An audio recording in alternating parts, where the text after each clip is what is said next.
여러분 반갑습니다. 이번 영상은 학계 출산율은 전 세계 꼴찌인데 낙태는 전 세계 1위인 낙안에 대해서 한번 이야기해 보겠습니다. 이 두 개가 양립하는 것 자체가 이게 말이 안 되는 거예요. 말이 안 되는데 한국에서는 지금 이루어지고 있습니다. 그리고 제가 이번 영상을 준비하면서 새로운 사실을 알게 됐는데요. 너무 충격적이었습니다. 그리고 또 느낀 점은 뭐냐? 한국이 저출산으로 망한다고 하더라도, 위기를 겪는다고 하더라도 이상하지 않다는 걸 느끼게 되었습니다. 이번에 36주 낙태 영상이 실제였다고 하죠.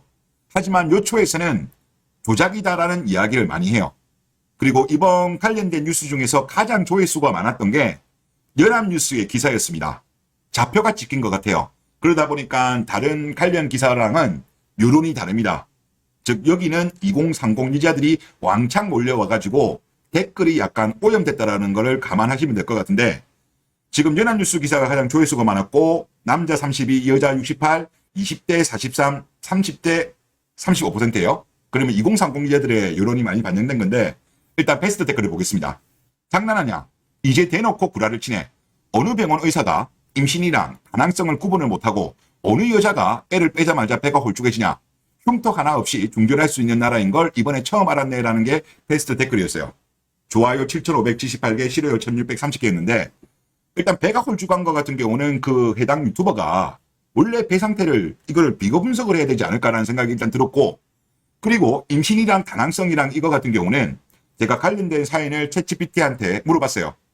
산부인과 의사가 오진한 것 같은데 이게 가능한 케이스냐라고 물어보니까 가능성이 있다고 합니다.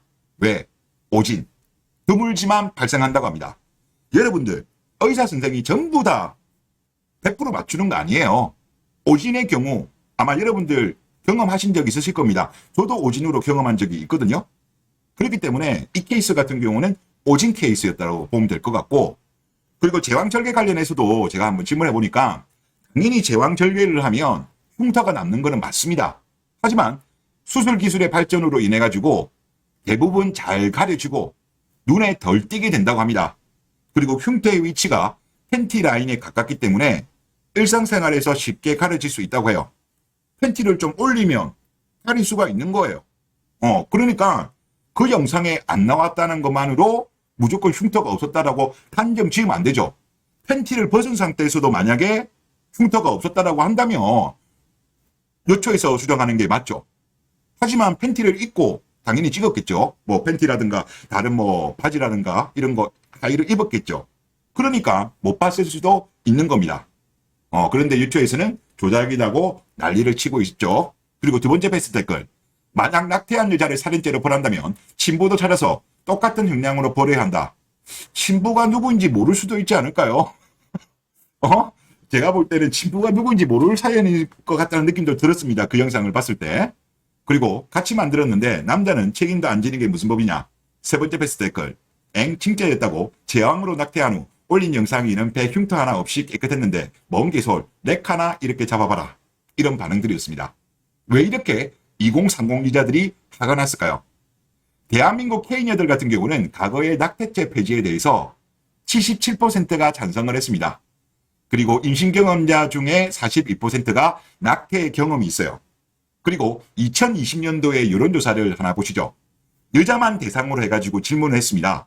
그리고 연령별 낙태 허용 주수를 질문했는데, 여기 제일 앞쪽에 있는 게 뭐냐고 하면 모든 낙태를 반대한다. 특별한 케이스 빼고. 두 번째 케이스는 6주 이전. 세 번째 같은 경우는 10주 이전까지만 허용해야 된답니다.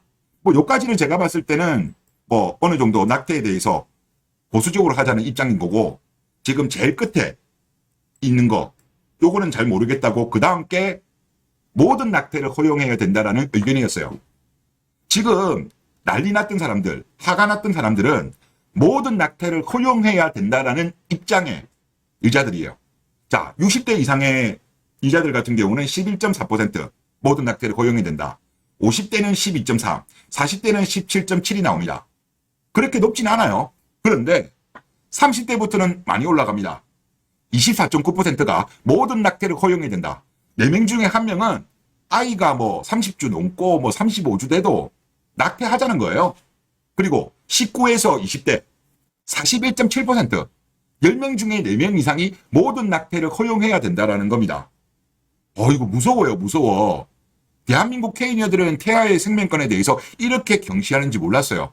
더군다나 나이가 내려가면 내려갈수록 30대도 많은데 20대는 더 많다는 것에 충격을 받았습니다. 자, 그리고 여러분들 아시겠지만 한국의 낙태 같은 경우는 옛날에도 많았죠. 남아선호서상 때문에 많았었고, 그리고 최근에도 보더라도 낙태 같은 경우는 신생아에 비해서 3배가 넘는 수준입니다. 자, 제가 궁금해가지고 다른 나라는 어떤가 궁금하더라고요. 그래서 챗GPT한테 제가 질문했는데 참고 자료는 OECD 보건통계, 각국의 보건부 및 통계청 보고서, 그 다음에 WHO 데이터베이스, 그리고 한국의사협회 보고서를 바탕으로 해가지고 챗GPT가 답변을 한 겁니다. 자, 일단 한국 같은 경우는 2019년도 약 30만 명이 신생아였습니다. 하지만 낙태아 수 같은 경우는 대한의사협회에 따르면 약 100만 건으로 추정이 되는 거예요. 즉 신생아의 3배가 넘죠. 그런 나라예요. 그런데 미국의 경우는 어떠냐? 지금 0.24대 1 나옵니다. 즉 한 명이 태어났을 때 낙태아는 0.24. 한국은 신생아보다 낙태아가 많은데 미국은 적어요. 0.24밖에 안 됩니다. 프랑스 신생아 한 명당 낙태아가 0.29. 영국도 신생아 한 명당 낙태아가 0.28.